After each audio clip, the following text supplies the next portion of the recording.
I'm reliably informed by most of our members of parliament that many of them from the UDA party have appended their signatures and are in support of that motion of impeachment. I think we will go with the majority members of the UDA party. If the majority members of the UDA party are in support of the impeachment, then the UDA party itself will also support what the members feel is in the best interest of the party and the country. And in fact, should that motion of impeachment sail through, our immediate concern then will be to eject him also as a member of the party, because then you cannot be found to be grossly incompetent, grossly undermining the constitution and national unity, and then still become a ranking member of this party. So I think if I were a parliamentarian myself, I will find sufficient ground to impeach. In following up with what Honorable Nyakundi has said, you cannot preach the gospel of ethnicity, malice, division, gospel of exclusion, gospel that tries to incite one group of people against another.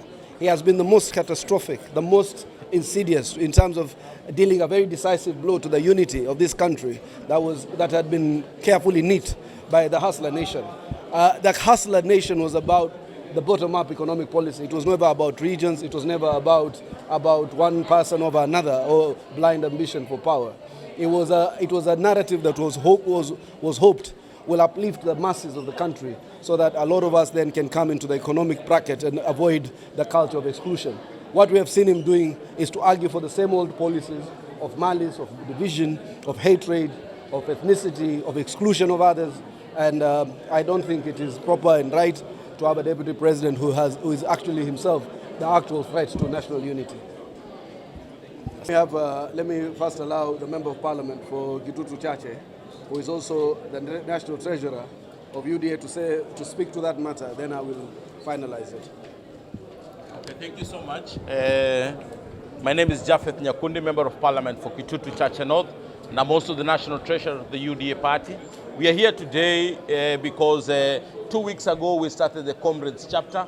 The Comrades chapter is all about leadership and governance and listening to our young people. Our young people in this country, especially the youth, need a sense of hearing, and they need a sense of communication. That's why we are here today. As a party, we said we will mentor the young people of this country because we believe that they are the leaders of today. So as a party, we will be moving across the country on issues to do with talking to the young people of this country, because that is the manifesto of UDA, and that is how UDA was built. On the issue of impeachment of the deputy president, the motion has not been brought to parliament yet, but if the motion is brought to parliament, we will look at it, and if the grounds are sustainable enough for the impeachment of the deputy president, we will impeach him. But if the grounds are not sufficient enough, he'll have another chance. But what I will say to the people of Kenya, because this is a matter of concern, the deputy president has looked to be like someone who's very tribal, someone who does not want to engage people from other regions across the country. He's said to be a Mrima person. And as a country, we want someone who is a symbol of national unity, who will be visiting other regions and hear the problems of other regions.